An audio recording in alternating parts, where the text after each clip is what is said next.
Do they really mean to invade us?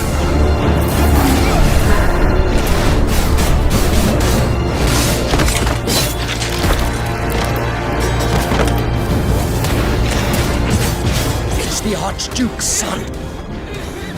Phoenix. Stop this!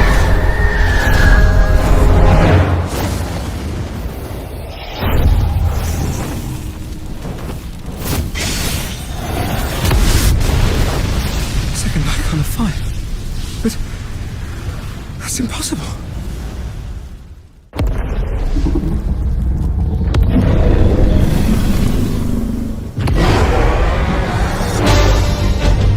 Legacy of the crystals.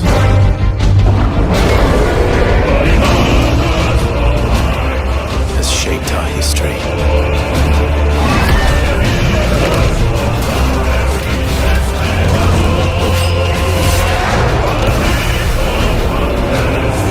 For long enough.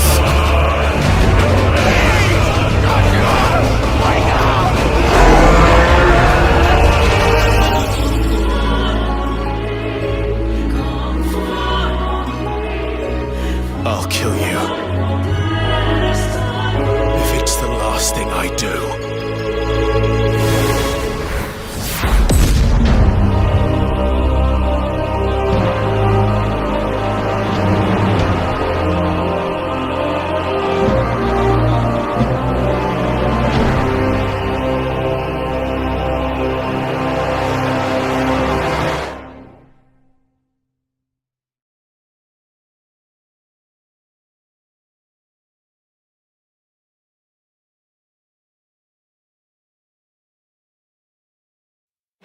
Who are we?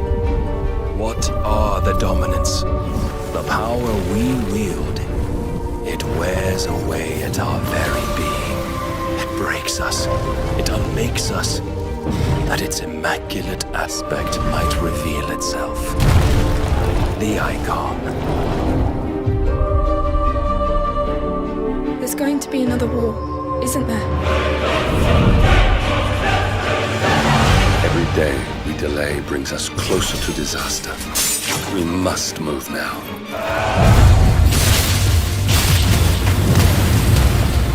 The chaos he would wreak would sweep all of Valisthea into the abyss.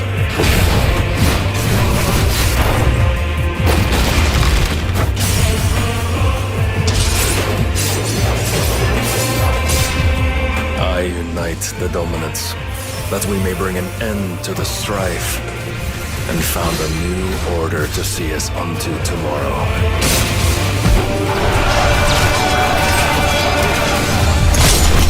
If I take the field, our duel will shake the island to its foundations.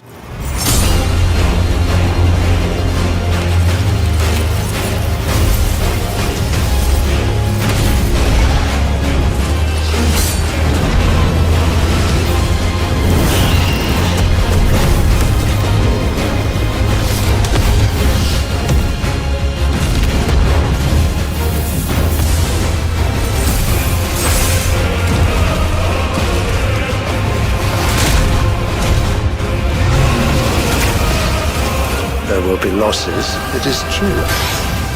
Yet for every citizen who falls, another can be bred. For every home that burns, another can be built. The Empire will live on.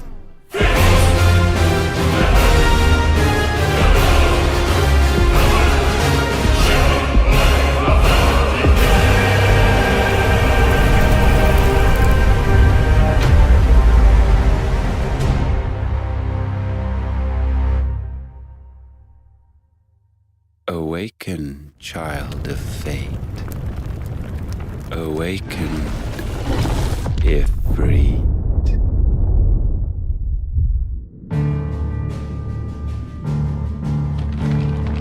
It has been 1,500 years since the fall of our forebears. And Valisthea has been slowly dying. Ever since.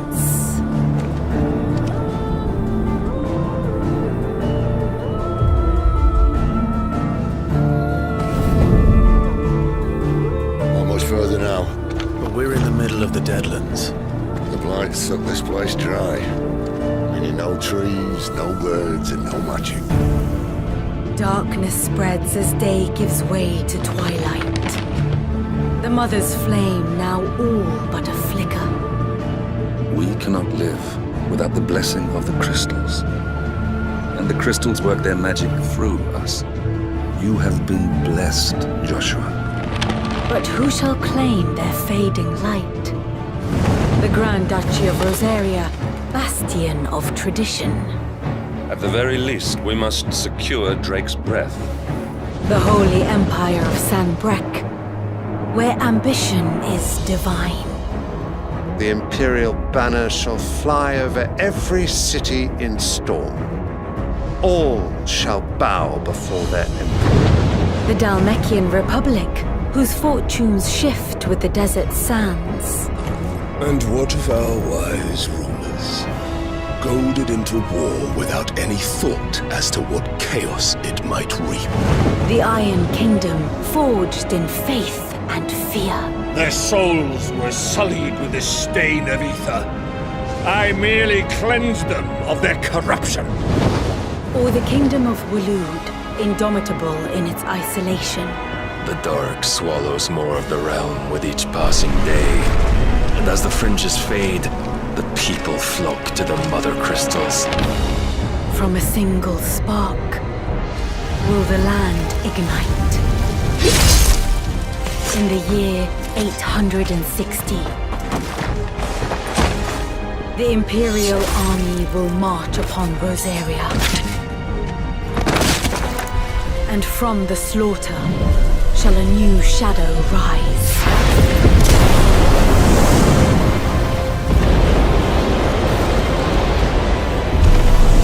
Fall upon the dominants, painting their destinies black as night.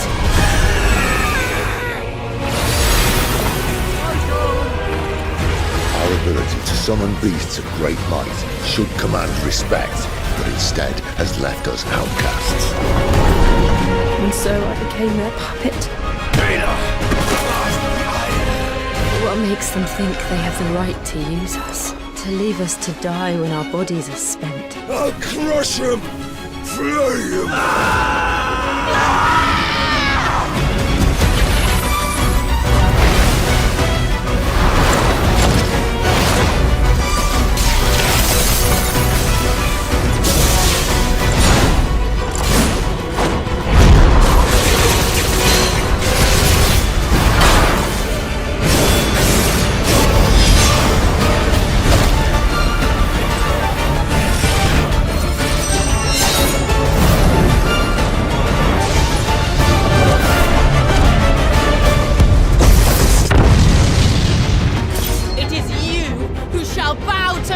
Very well. Come then. Show us the strength of your will.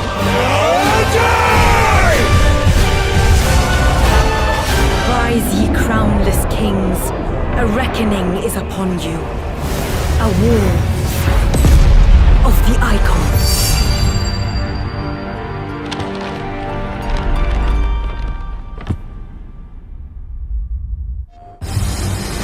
Take Joshua and get to safety. I'm not going without you. I'm going to hold the enemy here while you make your escape.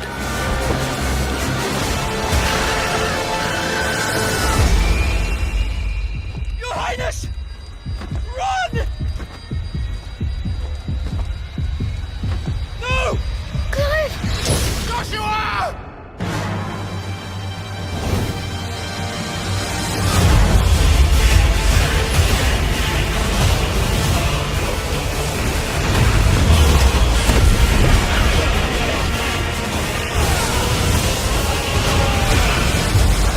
Revenge is a weapon.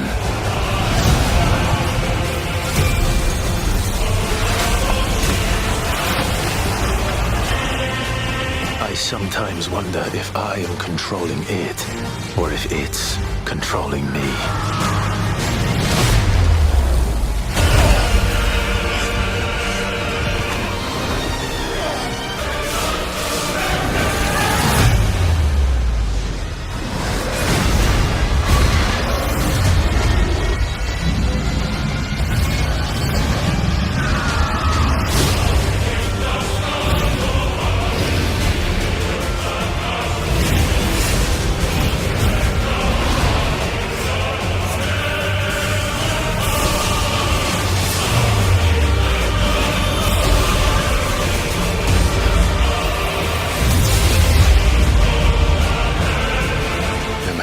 to the truth that awaits me. I will press on.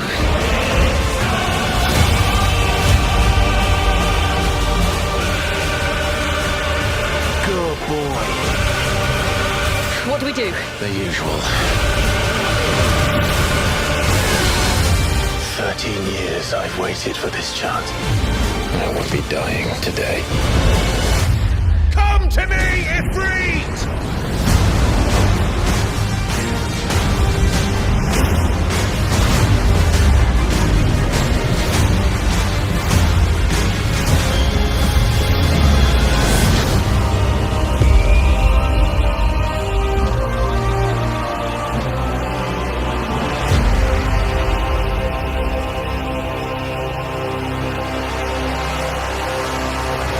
more than a decade, Final Fantasy has been gradually shedding parts of its turn-based RPG roots and embracing a more action-oriented direction. It was only a matter of time before that focus on action took precedence over the role-playing elements, and it appears that Final Fantasy XVI is finally the moment the ratio has flipped. As a longtime fan of the traditional Final Fantasy games, I wasn't quite sure what to think of this development. The turn-based classics are still some of my favorite gaming experiences of all time, but after an extensive hands-on with the game, I've come around on this direction for the series, or at least this entry in it.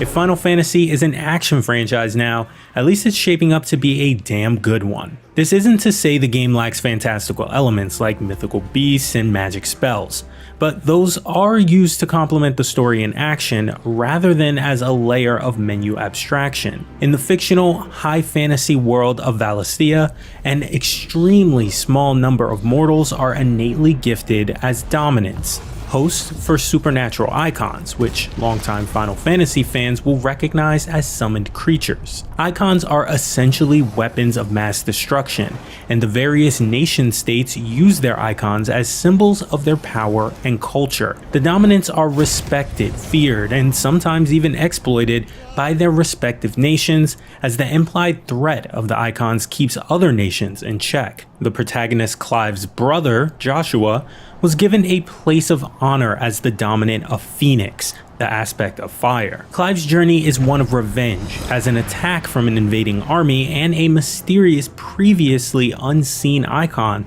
left his younger brother dead. My play session took place when Clive was in his 20s, obsessed with vengeance and throwing his lot in with revolutionaries who are looking to overthrow the social order. This segment of the story tightly focused on just 3 major characters, which helped illustrate how the political and magical machinations play out amid the interpersonal relationships.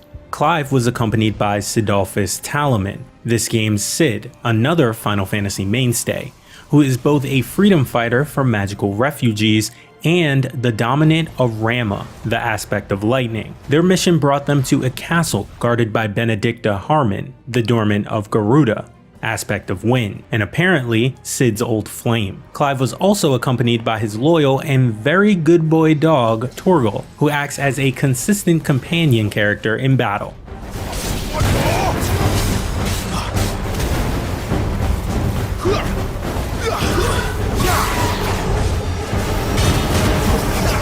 If it seems like I'm focusing heavily on the story, it's because I find that aspect interesting right from the start. The best Final Fantasy stories use fantastical elements to say something about the human condition, and nation states having entered an uneasy Cold War as each of them harbor their own personal living, breathing WMDs is a fascinating hook that feels relatable to real-life conflicts. The fact that some nations worship their dominance and others imprison them as living weapons speaks to the breadth of how we treat things we don't understand. On top of that, these super-powered beings have their own human lives and relationships, which adds yet another wrinkle to every interaction.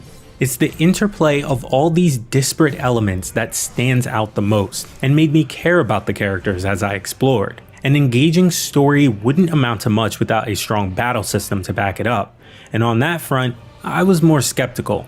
In Final Fantasy XVI, you control one character, Clive Rosefield, and the entire story revolves around his perspective as he matures over the course of decades. The singular focus on Clive as the sole protagonist, sometimes but not always flanked by AI-controlled companion characters, seemed to indicate a de-emphasis on juggling commands from party members with disparate skill sets, which is part of the joy of a traditional Final Fantasy game. Final Fantasy XVI replaces this level of strategic intensity with a battle system that feels naturally action-based, but with the underpinnings of choice. As Clive proceeds through the story, he picks up abilities from the different icons he encounters. This doesn't make him their dominant, but it does mean that his fighting style will be imbued with magical flourishes that embody their unique traits.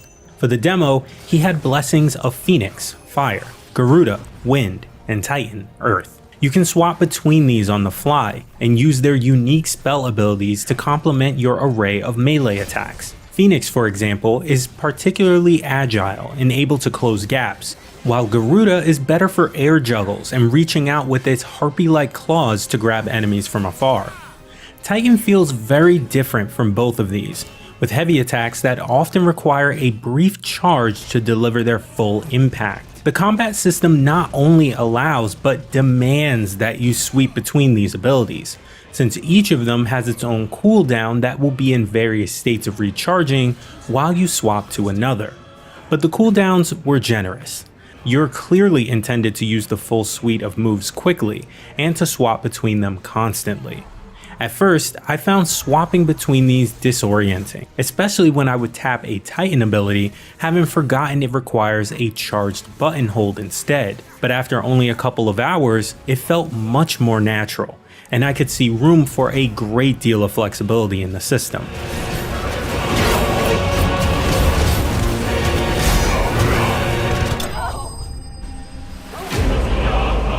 Each of the Eikon abilities, along with Clive's standard melee attacks, has its own upgrade tree. I explored the tree and upgraded a few moves, unlocking new combat abilities and enhancing the strength of some of my favorite moves. Choosing which icons to equip and how to upgrade them looks as if it will provide ample strategic decision making in the moments between battles. If anything, I was spoiled for choice, as the upgrade options looked like equally exciting and fun ways to mix up my arsenal of moves.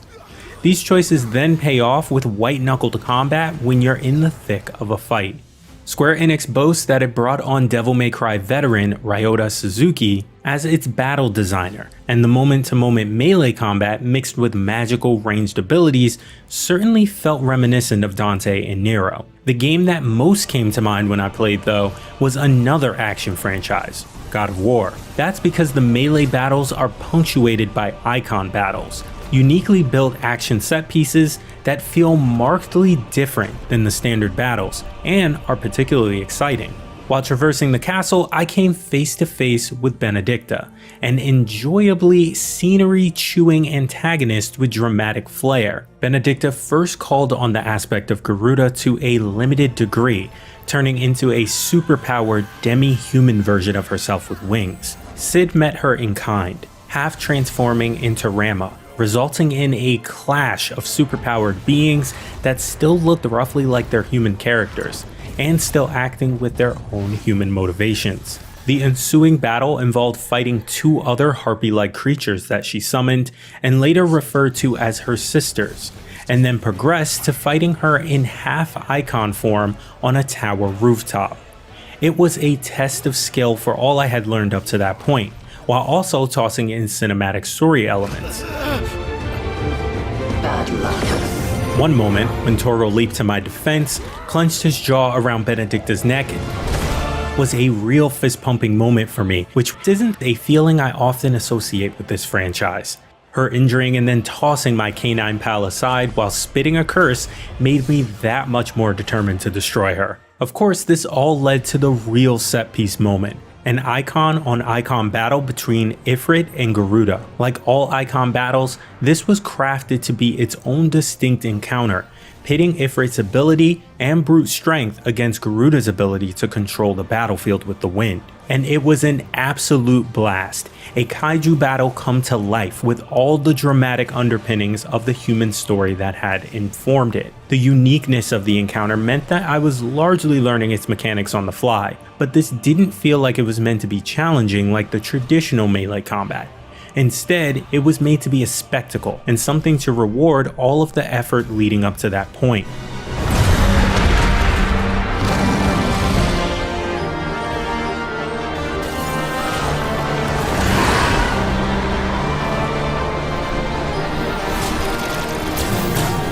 To the extent that this new, more action-heavy focus might put on longtime fans of the series, Square Enix has come up with a pretty ingenious variable difficulty system. Final Fantasy XVI has a story mode, but unlike many games that use that name for an easier difficulty level, it instead simply turns on a couple of helpful assists. These assists are available whether you choose story mode or not, so turning them on simply makes them the default. But it's exactly how these assists are implemented that makes the system so smart. Instead of menu options, the assists are presented as a series of 5 special rings that grant different types of assistance. One of them simplifies combat so that simply pressing one button automatically controls your combos, for example, while another extends the window for a successful dodge. You can equip these rings in your 3 accessory slots, but that means you'll always have more rings than you have space to put them in. You'll have to choose which, if any, to use to make combat easier on you. This also presents an opportunity cost, as each slot taken up by one of the assist rings is one fewer accessory you can use to customize Clive's other abilities.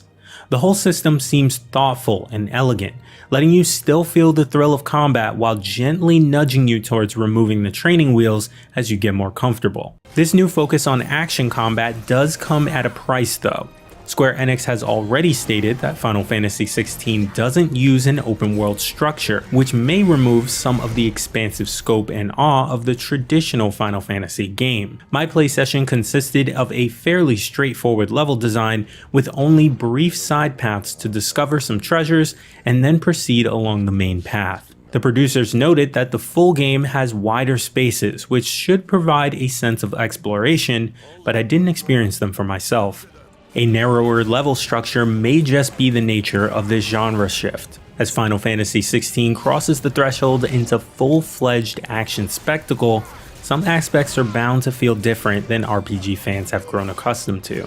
For this RPG fan though, the change of pace is welcome. Who knows what the future holds for Final Fantasy, but I'm convinced that this is the right direction for this entry in the franchise. I went in as a doubter and came out as a true believer, eager to experience the ride.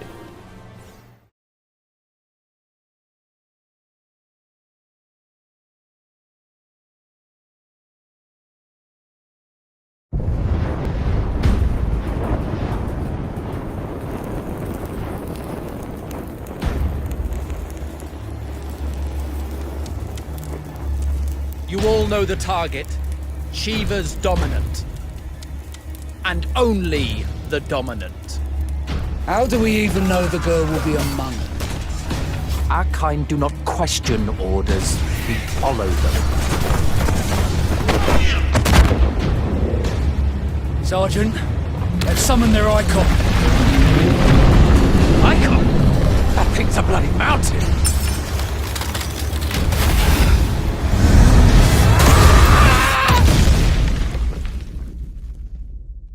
Our foe will not relinquish their mother crystal easily.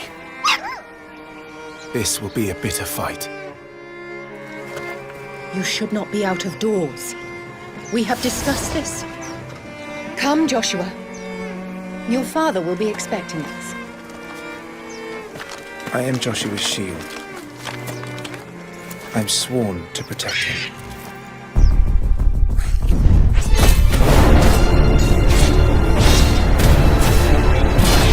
What do you mean you refuse? Did you not pledge your sword to our cause? What does it matter? It was the Dalmex who drove back the Crusaders in the Battle of the Twin Realms, was it not? Without the blessing of the Mother Crystal, we cannot defend our realm from the spread of the Blight.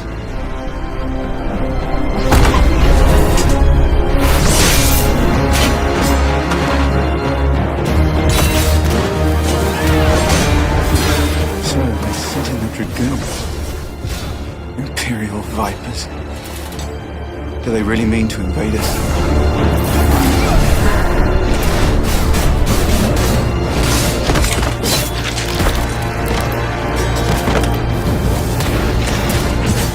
It's the Archduke's son. Phoenix. Joshua! Stop this!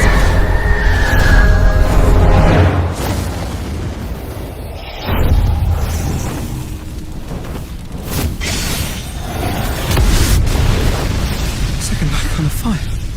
But that's impossible.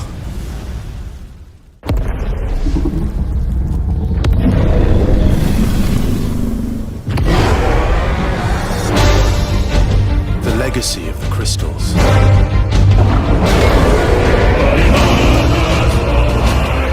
has shaped our history.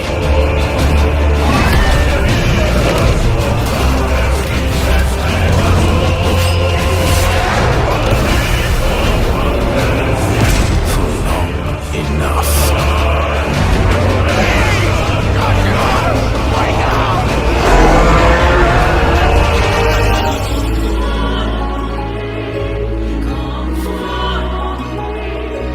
I'll kill you. If it's the last thing I do.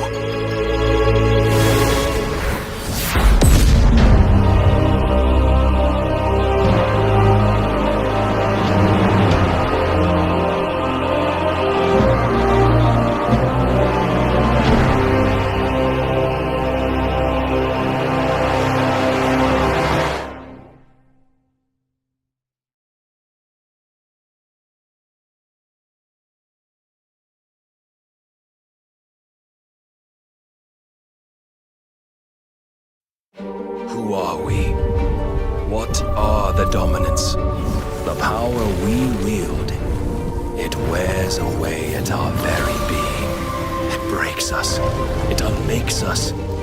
That its immaculate aspect might reveal itself. The Eikon. There's going to be another war, isn't there? Every day we delay brings us closer to disaster. We must move now.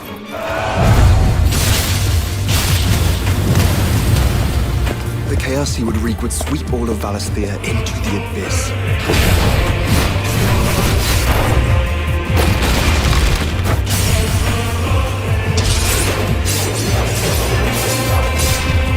I unite the dominants, that we may bring an end to the strife, and found a new order to see us unto tomorrow.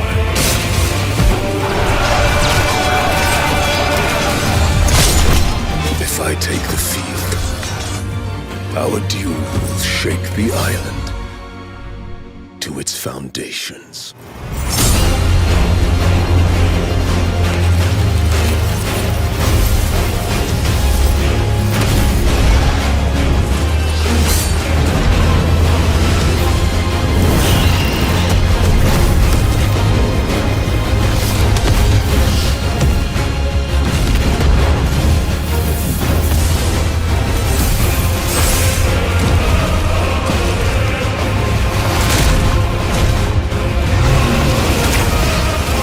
There will be losses, it is true. Yet for every citizen who falls, another can be bred. For every home that burns, another can be built. The Empire will live on.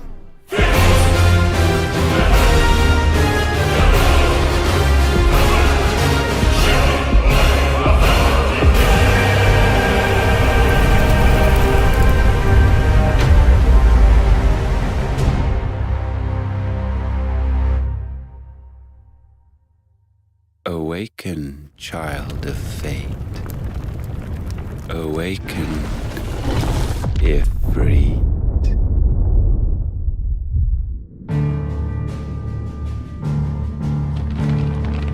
It has been 1,500 years since the fall of our forebears. And Valisthea has been slowly dying ever since.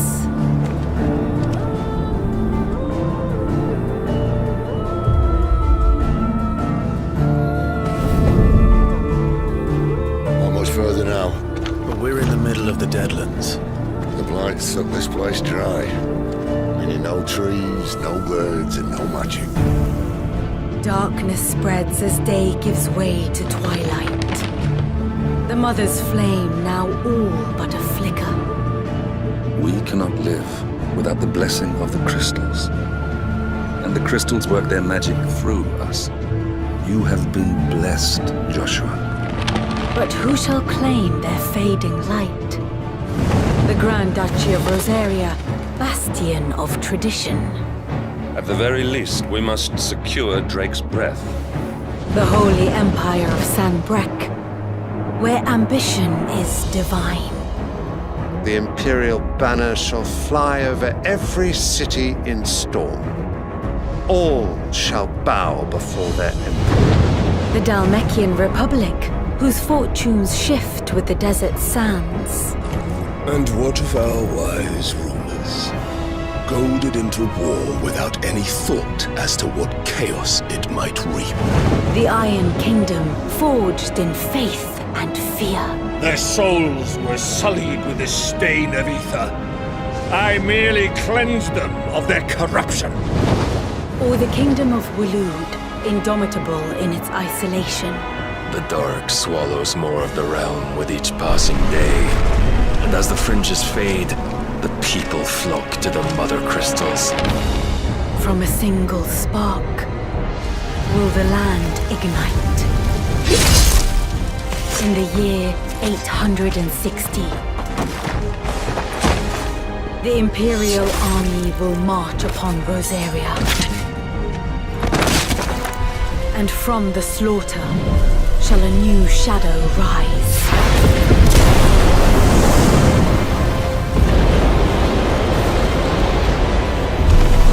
To fall upon the dominants, painting their destinies black as night.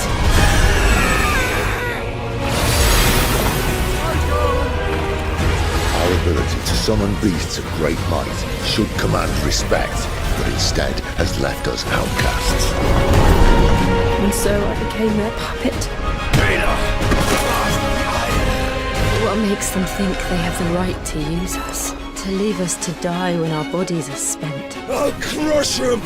Flay him!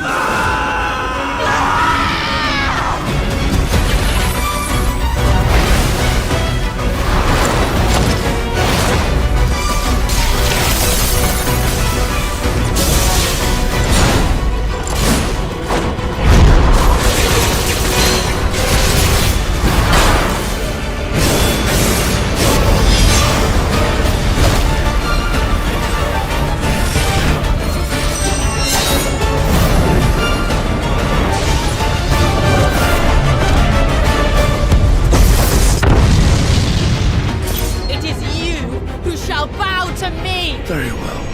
Come then. Show us the strength of your will.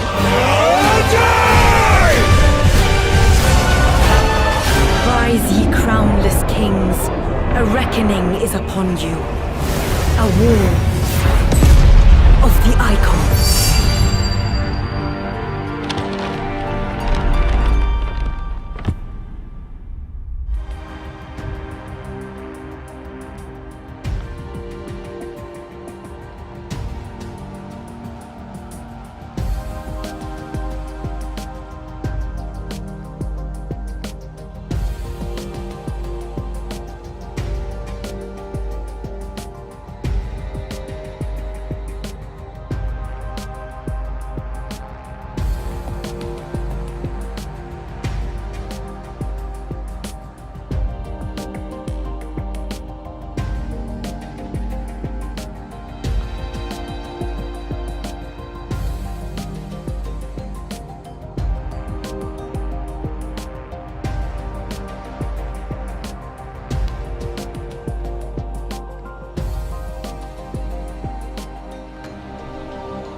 Hello everyone, this is Naoki Yoshida, producer of Final Fantasy XVI, and welcome to the State of Play.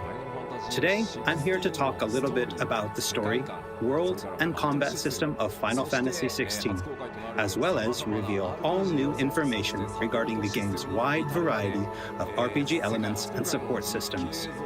We'll be talking you through everything while using never-before-seen gameplay footage running on the PlayStation 5. I hope you'll stay with us until the end of the show and enjoy everything we have in store for you. With that, let's get started.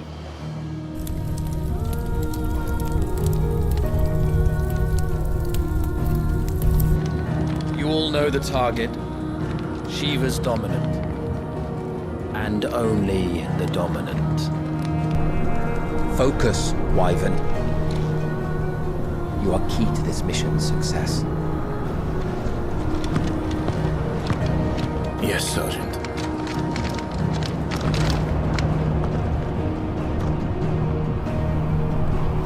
I said focus, Wyvern.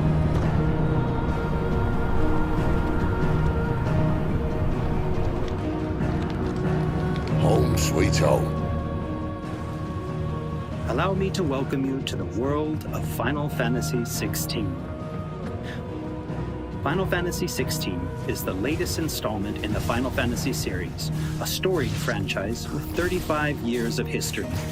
Yet while this is the 16th mainline title in the series, there's absolutely no need to have played any of the previous games before jumping in. With a fusion of real-time action and RPG features, Final Fantasy XVI has been developed as the first true action RPG in the series. Using the power of the PlayStation 5 to its fullest, the game delivers an expansive, thrilling gameplay experience which we liken to a high-speed roller coaster ride.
The protagonist of our story is Clive Rosfield, and his journey takes place in the realm of Valisthea.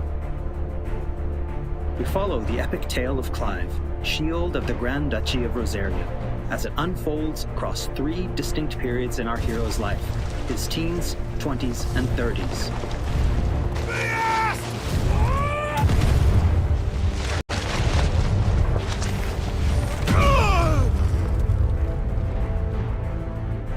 While the story begins with Clive in his 20s, a fully playable flashback will allow you to experience the pivotal events that shaped his past and present.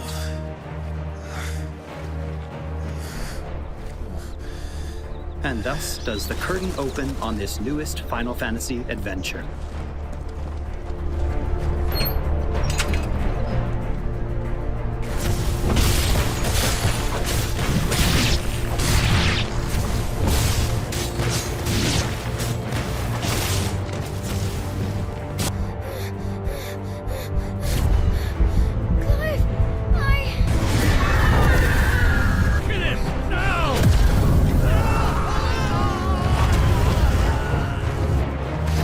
Phoenix!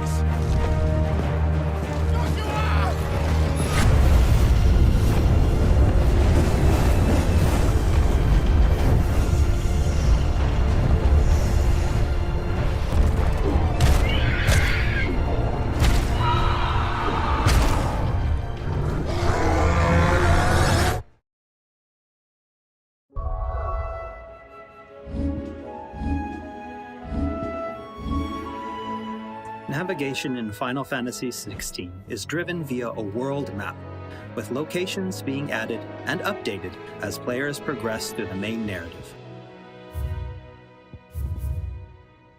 The world map can be opened at any time, allowing players access to all manner of locations across Valisthea.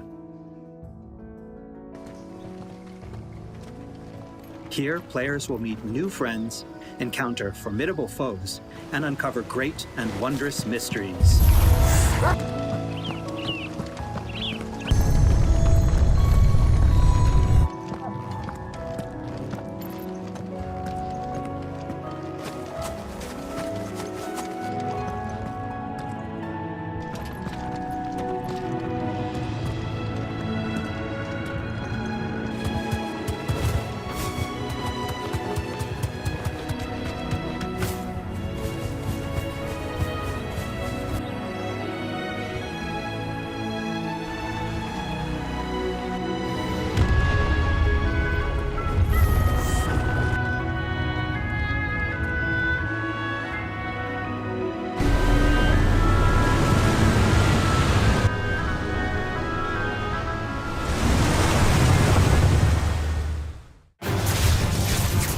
Next, I'd like to talk about the combat of Final Fantasy XVI. All the battles in the game take place in real time and are not turn-based. As Clive progresses through the story, he will learn a wide array of exciting abilities from the Eikons that he encounters. Now, let's take a moment to admire Clive in action.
The abilities that Clive wields have unique characteristics depending on the Eikon they are derived from.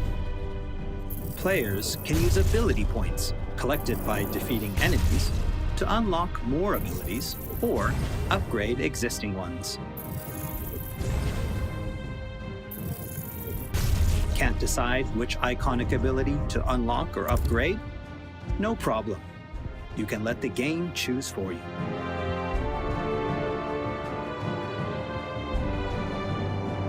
Final Fantasy XVI includes a range of timely accessories to provide support to those players who may not be so skilled at action games, bringing them a truly enjoyable experience. Players are encouraged to equip Clive with different combinations of these accessories until they find the one that perfectly matches their own playstyle. A combination I can particularly recommend to those who may struggle with action gameplay is the Ring of Timely Focus and the Ring of Timely Strikes. This combination allows players to unleash a wide array of different techniques just by pressing a single attack button, as well as shifting into a window of slow motion whenever Clive is about to be hit by an attack, giving them a little extra time to hit R1 and evade. Alternatively, players could equip an accessory that fully automates evasion. As I said before, I really encourage everyone to discover the combination that works best for them.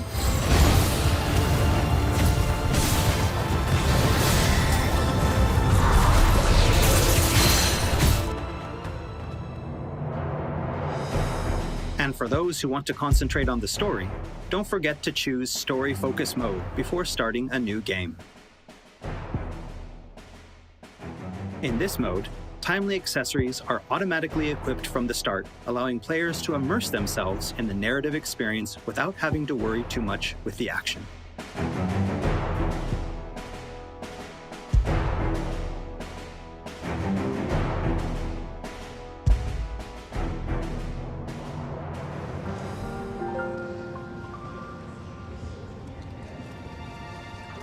Clive will meet many characters along his journey who will join him as friends and allies. This place. These are fallen ruins. Well, we didn't think they'd mind. And it keeps the black from our lungs. But how do you survive without magic? Sidolphus, who becomes a mentor to Clive.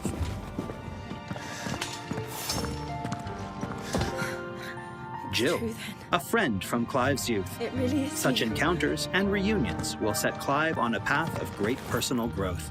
It is. Clive! Some of these companions will even accompany Clive on his adventures, fighting alongside him and finding lots to talk about along the way. That said, players will only need to focus on controlling Clive. Party members are fully AI-driven, providing support for the hero and constantly adapting and responding to his actions.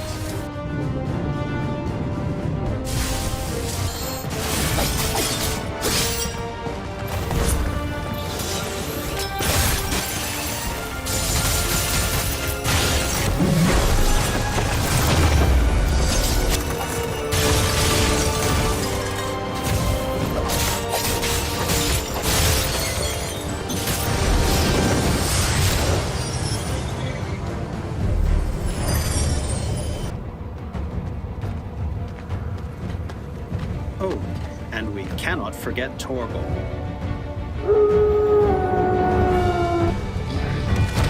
A smart, strong, and fiercely loyal hound, Torgal is always by Clive's side and willing to stand by him in the face of whatever cruel fate may befall them. Torgal will act of his own accord, but players can also give him direct commands.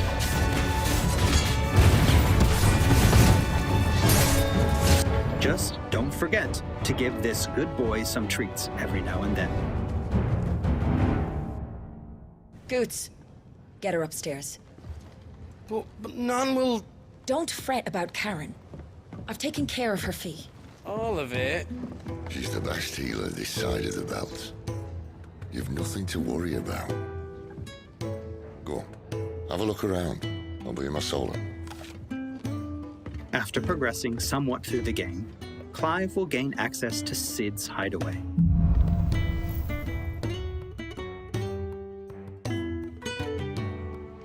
Here in the Hideaway, Clive will find a shop where he can purchase new weapons, armor, and consumables such as potions. You'll not find a better price than that. Well, Blackthorn, a highly skilled blacksmith, works the Hideaway's forge, bring in materials to craft new gear or upgrade existing items. After upgrading your equipment or unlocking new abilities, try accessing the Arete Stone.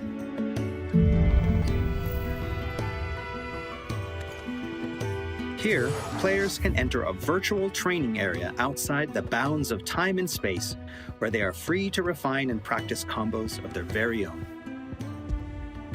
Once you're confident in your skills, try your hand at arcade mode and see how your scores stack up against players from around the world.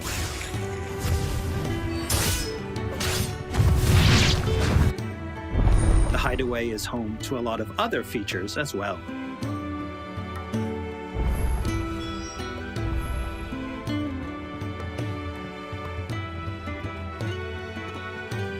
Not only will players discover a variety of side quests here, but they can also view information on quests offered all around Valisthea.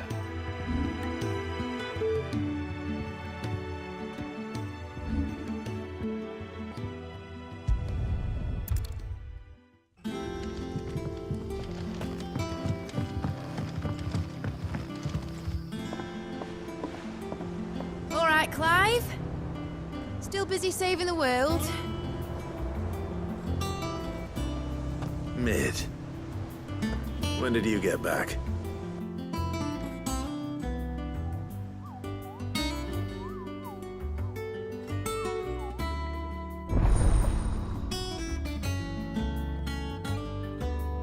Oh, I wasn't expecting you back so soon.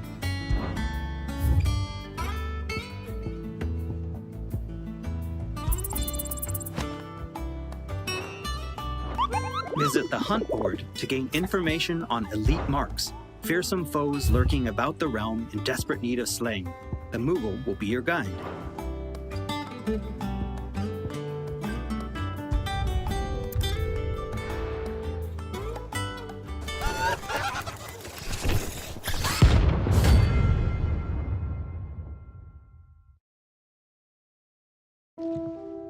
There's also Lordesman Harpocrates, who will unlock Valisthea's secrets as Clive recounts tales of his adventures.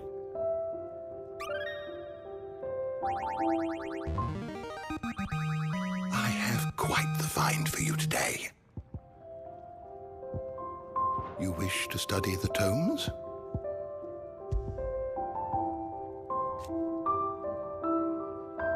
Here for another of my lectures. And Vivian Ninetails, What is it that a you wish scholar to and learn? strategist who will be Here's the more latest than happy to information I explain to Clive the current state of the realm and provide information on key players. There are all kinds of interactions and features in the Hideaway to help players get even more enjoyment out of their time with Final Fantasy XVI. Ever-changing, Clive.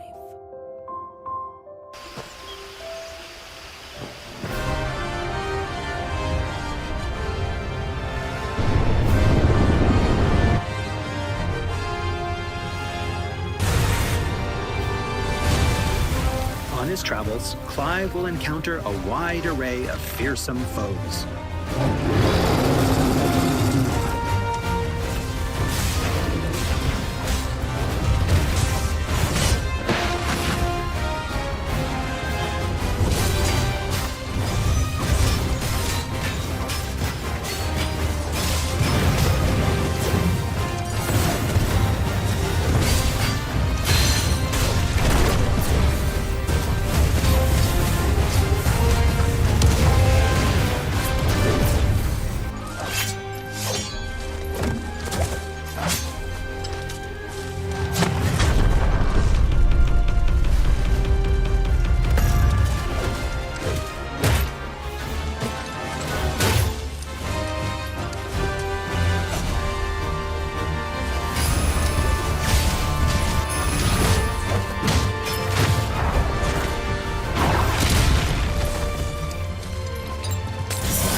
He will, of course, clash with the dominants who wield the power of the Eikons.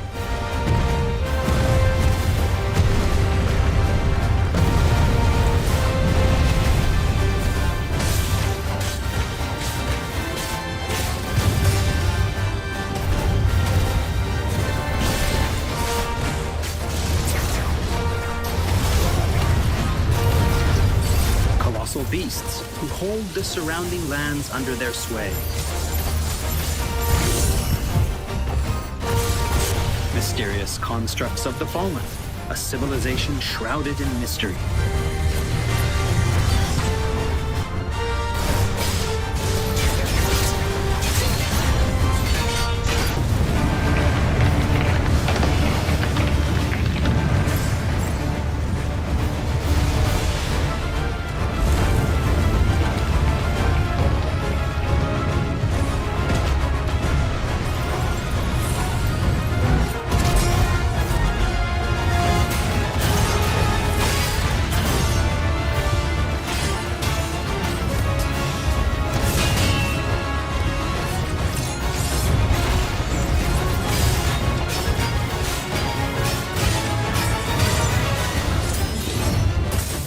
Cannot forget the Eikons themselves. Experience unparalleled real-time action combat as Clive takes command of the iconic might coursing through his veins and shatters his very limits. The shining point of Final Fantasy XVI, however, has to be the breathtaking Eikon versus Eikon battles.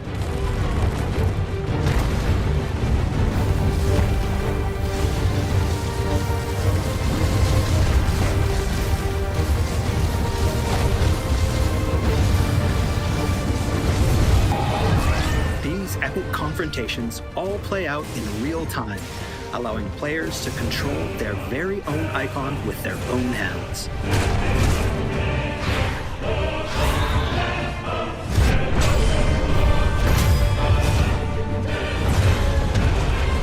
These battles differ depending on the Eikon encountered, and every showdown is unique, right down to gameplay. Players will experience everything from a 3D scrolling shooter to a heavyweight wrestling match with devastating attacks that encompass the entire battlefield.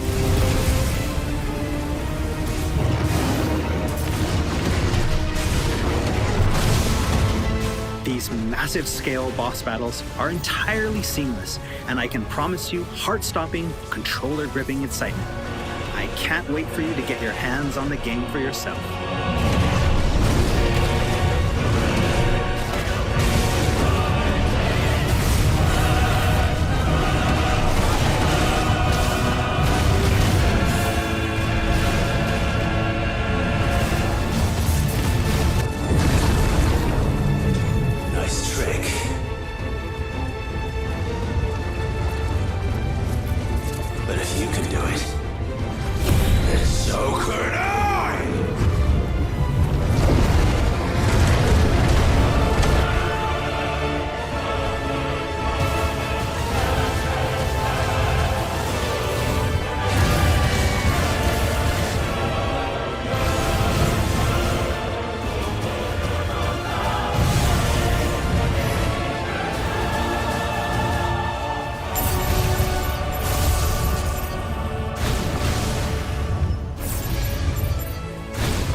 So everyone, what did you think? Thank you for taking the time to join us today. Final Fantasy XVI will be available worldwide June 22nd, and there's still plenty that we've left to reveal. Battle content, side content, endgame content, and more. We hope to bring you more on these aspects of the game in the near future. Also, I'm truly excited to finally be able to reveal that Final Fantasy XVI's main theme was written and performed by one of Japan's greatest recording artists, Kenshi Yonezu.